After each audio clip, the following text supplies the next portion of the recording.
Olá, que bom ter vocês conosco. Nós somos o Maiado.geek, curadoria humana de notícias por Gordo Geek. Hoje é 3 de junho de 2025, edição das 21 horas. E nessa edição, olha, temos bastante coisa para conversar, né? Desde o 5G se expandindo lá na Amazônia, passando pela sempre quente discussão sobre regulamentar redes sociais aqui no Brasil. Sim, e também o futuro da inteligência artificial, tanto na defesa quanto em como deixar a própria IA mais, digamos, segura, confiável. Iniciativas bem interessantes. Exato. E não para por aí. Vamos dar uma olhada também em arquitetura de computador, que pode parecer técnico, mas é super relevante. Verdade. E ainda tem novidades dos Correios, assistentes virtuais ficando mais espertos no WhatsApp, como a gente pode quebrar ciclos de ineficiência no trabalho, sabe? E temas essenciais como saúde mental e, para fechar, até umas dicas de aplicativos para ajudar a relaxar um pouco. Um cardápio bem variado mesmo. Vamos começar. Vamos lá. Começando pela Teletime News. Olha só que notícia. O consórcio Amazônia 5G tá com planos bem ousados, viu? Querem ativar a rede em 50 a 100 cidades lá no norte ainda este ano. Pois é. E o mais curioso, né? O foco inicial não é nem o celular que a gente usa todo dia. É banda larga fixa usando o 5G. O tal do FWA, Fixed Wireless Access. Isso, levar a internet rápida para casa das pessoas, especialmente onde a fibra ótica ainda não chegou, né? Exatamente. O Luiz Cláudio Soares Pereira, que é o CEO do consórcio, ele destacou isso, diz que a rede está sendo toda projetada para ter alta capacidade, pensando primeiro nesse FWA. A telefonia móvel fica para um segundo momento. Entendi. E eles já têm até o fornecedor das antenas definido? Sim, fecharam com a Huawei para fornecer os equipamentos. É um projeto grande mesmo. E parece que essa aposta no FTTH não é só deles, né? A Teletime também mencionou outras empresas. Sim, sim. O José Roberto Nogueira, lá da Brisanet, ele também acha que o FTTH é uma oportunidade muito boa para as operadoras regionais. A estratégia deles é começar usando a faixa de 2,3 GHz, depois ir para o 3,5 GHz. E a fibra ótica, o FTTH? Então, segundo ele, a migração para fibra mesmo, em larga escala, ficaria mais para frente, talvez lá para 2030. Eles veem o FTTH como uma solução mais imediata e viável agora. Faz sentido dependendo da região. E tinha mais gente, você falou? Tinha. A Vero e a Nudes Digital também estão explorando o FTTH. A Vero está usando como uma conexão secundária para empresas um serviço chamado Vero Conecta Plus. E a Nudes Digital, que agora atua como MVNO, usando a rede da Claro, né, uma operadora virtual, está vendo o FTTH como opção onde a fibra realmente não chega. Então é uma tendência ganhando força, sabe? Bem interessante essa movimentação no 5G. Agora, mudando um pouco de assunto, vamos para política e tecnologia. A Mobile Time está reportando que o presidente Lula defendeu mais agilidade para regulamentar as plataformas digitais aqui no Brasil. Esse é um tema que volta e meia está na pauta, né? O foco principal, segundo a reportagem, é combater problemas sérios. Desinformação, discurso de ódio e também crimes contra o Estado Democrático de Direito. E como eles pretendem fazer isso? Tem alguma indicação? A ideia, pelo menos a declarada, é buscar um processo que seja o mais democrático possível. Isso envolveria debates, audiências públicas, para ouvir diversos setores da sociedade antes de bater o martelo nas regras. Entendi. E é curioso, né? A reportagem diz que essa fala do presidente veio depois de perguntas sobre uma viagem dele à China e especificamente sobre preocupações com o TikTok. Exato. E olha só, a própria China, através do presidente Xi Jinping, se colocou à disposição para conversar sobre direito digital. É um cenário complexo, né? Encontrar aquele equilíbrio entre liberdade de expressão e a necessidade de coibir abusos e crimes online. Sem dúvida, é um debate global, na verdade, e cada país está tentando achar o seu caminho. Vamos acompanhar como isso avança por aqui. Agora, saindo um pouco do Brasil, vamos olhar para o mercado de trabalho internacional, especificamente na área de defesa. O Business Insider trouxe uma dica bem direta do CEO da Saab, o Mikael Johansen. Saab, a empresa sueca de defesa e aeroespacial, certo? E qual é a dica dele? Basicamente, se você quer uma vaga na indústria de defesa hoje em dia ou no futuro próximo, estude inteligência artificial. É para lá que o setor está indo e rápido. Uau! Quer dizer que a IA está virando chave até nesse setor tão tradicional? Totalmente, ele foi bem claro. Os sistemas de defesa do futuro serão cada vez mais definidos por software. Então, engenheiros de IA, engenheiros de software, especialistas em dados, esses profissionais vão ser, nas palavras dele, super importantes. Mas e a parte física? A produção dos equipamentos? Tanques? Submarinos? Ele reconhece que ainda precisam, sim, de técnicos para botar a mão na massa, tipo soldadores de submarinos, como ele mesmo citou, mas a tendência forte é essa migração para o software. Interessante. Ele falou sobre um modelo de serviço? Falou. Estão migrando para o modelo onde o software é atualizável, quase como um serviço por assinatura, sabe? Ele até mencionou que a guerra na Ucrânia mostrou como a tecnologia precisa evoluir rápido no campo de batalha, e o software permite essa agilidade. Nossa, isso muda tudo. E a SAB está sentindo essa demanda? Muito. A empresa cresceu bastante, contratou milhares de pessoas nos últimos anos e recebeu, assim, centenas de milhares de candidaturas. Mostra que o setor está aquecido e que essa habilidade em IA é realmente um diferencial. Falando em IA, mas agora olhando para o lado da segurança e da ética dela. A BGR noticiou uma iniciativa bem legal chamada Law Zero. Ah, sim, essa eu vi. É liderada pelo Yoshua Bengio, né? Um dos padrinhos da IA, uma figura super respeitada na área. Exatamente. E a ideia deles é criar uma IA honesta. Como assim? É fascinante, né? A proposta é desenvolver uma IA que funcione quase como um cientista, ou talvez um psicólogo de outras IAs.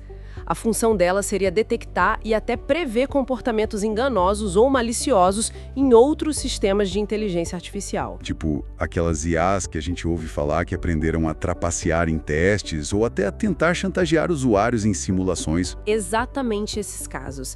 A Law Zero seria treinada para identificar esses padrões de comportamento desviante antes que causem problemas reais. O objetivo final, segundo eles, é criar IAs que não sejam enganosas, que sejam máquinas de puro conhecimento. Que ambição! Isso é só uma ideia ou já está andando? Já está andando e com força. O projeto já conseguiu levantar uns 30 milhões de dólares em financiamento. E eles planejam testar esse sistema vigilante em modelos de IA de código aberto, os open source. É um passo fundamental, né? Para a gente poder confiar mais nessas tecnologias que estão se tornando tão presentes. Com certeza. Agora vamos fazer uma pequena viagem para o coração do computador. O Canaltech publicou um artigo explicando a tal da arquitetura Harvard. O que raios é isso? Boa pergunta. Muita gente conhece a arquitetura mais famosa, a de Von Neumann, que está na maioria dos nossos PCs e notebooks. Mas a Harvard é uma alternativa interessante. Qual a grande diferença entre elas? A sacada principal da arquitetura Harvard é o seguinte: ela usa memórias e barramentos, que são tipo as estradas por onde os dados viajam dentro do processador, separados. Uma via para instruções, o que fazer, e outra via para os dados, o com o que fazer. Diferente da Von Neumann, onde tudo meio que passa pelo mesmo lugar, né? O famoso gargalo. Exato. Na Von Neumann, você busca a instrução, depois busca o dado, tudo pela mesma estrada. Na Harvard, como tem caminhos separados, o processador pode buscar a próxima instrução ao mesmo tempo em que busca ou grava os dados da instrução atual. É um acesso paralelo. Ah, entendi. Isso deve dar uma acelerada boa no processamento, né? Com certeza. Essa é a grande vantagem. Elimina o gargalo, permite buscar coisas em paralelo, o que geralmente leva a um desempenho maior e um uso mais eficiente da memória para certas tarefas. Mas deve ter desvantagem também, imagino. Senão todo mundo usaria, né? Tem sim. Geralmente é uma arquitetura um pouco mais complexa de implementar, o que pode aumentar o custo do chip. Por isso, ela não domina nos computadores pessoais, mas é muito, muito usada em outros lugares. Onde, por exemplo? Em sistemas embarcados. Pensa nos microcontroladores que estão dentro da sua geladeira, máquina de lavar, no sistema de injeção do carro. Muitos deles usam Harvard. E também em processadores de sinal digital, os DSPs, que são otimizados para processar áudio, vídeo, sinais de radar. Aí a Harvard brilha. Muito bom saber disso. Voltando agora aqui para o Brasil. A Mobile Time trouxe outra notícia interessante. Os Correios começaram a testar o marketplace deles, o Mais Correios. É verdade.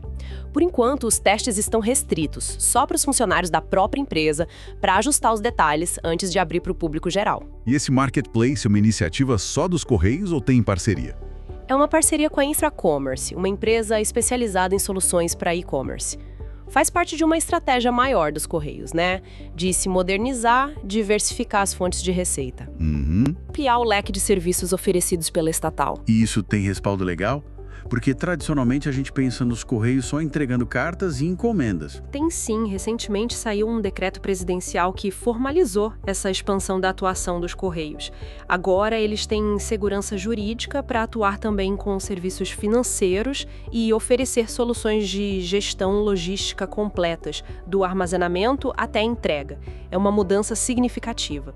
E ainda na Mobile Time, olha só como a IA está avançando rápido nos assistentes virtuais. A Zapia, aquela assistente que funciona dentro do WhatsApp. Sim, eu conheço. Muita gente usa para tirar dúvidas, pesquisar coisas rápidas, né? Pois é, só que agora ela lançou o Zapia Conecta e com isso ela entrou no que eles chamam de era da IA agêntica. Agêntica? O que isso quer dizer na prática? Significa que ela não só mais responde às suas perguntas, ela pode agir por você. Ela se torna um agente autônomo para realizar tarefas. Opa, como assim? Me dá um exemplo. Imagina que você pede no WhatsApp: Zapia, encontra um salão perto de casa com horário para manicure amanhã, tarde e agenda para mim. A IA agêntica pode fazer isso. Ela pode procurar estabelecimentos, verificar a agenda deles online ou até ligar, mandar mensagem, negociar o horário, cotar o preço e confirmar a reserva para você. Nossa, isso é um salto enorme. Ela faz a tarefa completa? Exato. Na demonstração que eles fizeram, a IA agendou um serviço de manicure. Estão deixando de ser só a fonte de informação para virarem ajudantes mesmo, né? Precisamente. A Zapia usa diferentes modelos de IA por baixo dos panos para conseguir fazer isso, e o foco deles é bem forte aqui na América Latina. Já contam com cerca de 4 milhões de usuários. É uma área para ficar de olho. Com certeza. Agora, um tema que afeta muita gente no dia a dia profissional. A Fast Company publicou um artigo que serve como alerta sobre o ciclo de ineficiência no trabalho. Esse é um ponto importante. O artigo argumenta que muitas empresas correram para fazer a tal transformação digital, adotaram um monte de ferramentas, mas sem uma estratégia muito clara por trás. E qual foi o resultado disso, segundo eles? O resultado, de acordo com o Dave Grohl, que é CEO da Lucid Software, foram ecossistemas de trabalho desconectados. Ferramentas que não conversam entre si, informações espalhadas, e isso gera uma lacuna de visibilidade enorme. Lacuna de visibilidade. Como assim? Olha esse dado, 93% dos executivos se sentem confiantes de que as expectativas dos projetos estão claras para todo mundo. Mas quando você pergunta para os colaboradores individuais, que estão lá na ponta fazendo o trabalho, só 74% concordam. Tem uma desconexão aí, né? Nossa, quase 20 pontos percentuais de diferença. E isso causa problemas práticos. Muitos. O artigo traz números chocantes. Quase 1/3 dos trabalhadores diz que precisa recriar processos toda semana porque não consegue encontrar onde eles estão documentados. 1/3?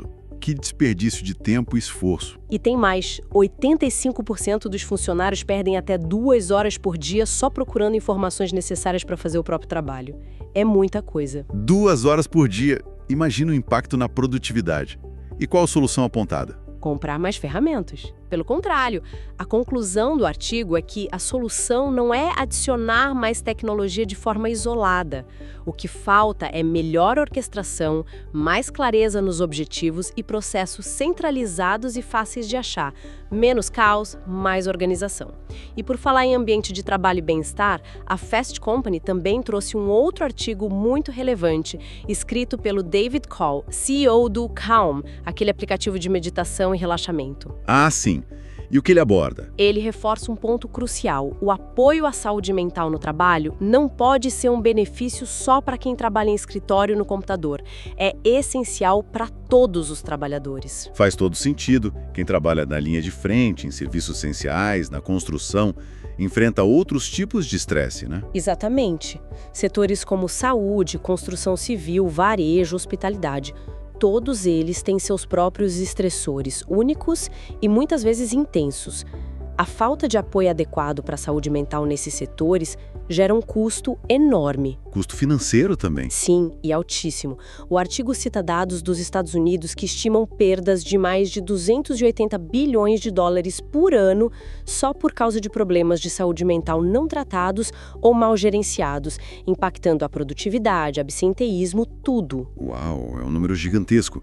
E o que os líderes das empresas podem fazer? O David Cole sugere algumas coisas importantes. Primeiro, os líderes precisam normalizar a conversa sobre saúde mental, tirar o estigma.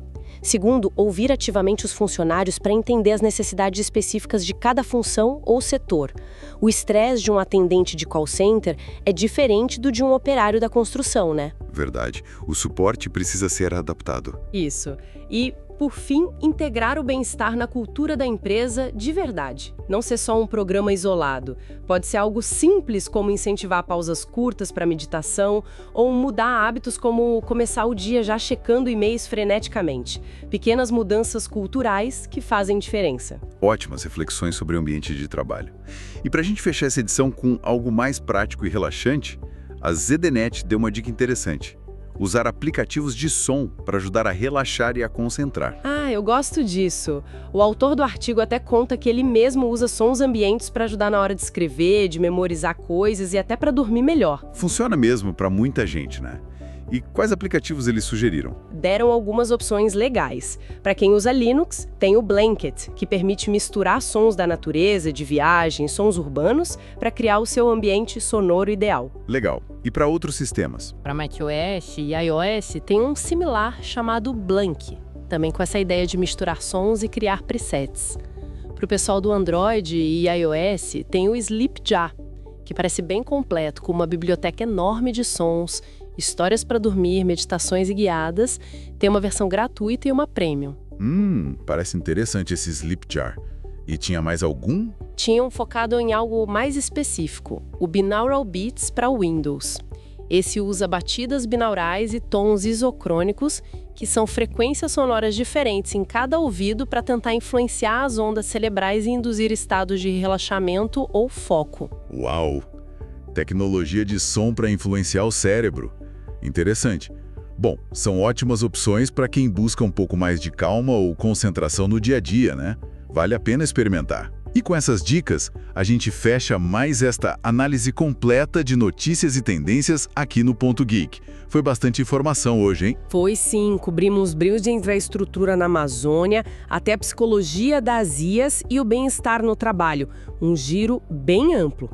Esperamos que o pessoal tenha achado interessante e útil. Com certeza. E se vocês gostaram dessa nossa conversa, dessa exploração dos temas, não esqueçam de deixar seus comentários lá na plataforma, curtir o episódio. E, claro, compartilhar essa análise com mais gente que possa se interessar por esses assuntos.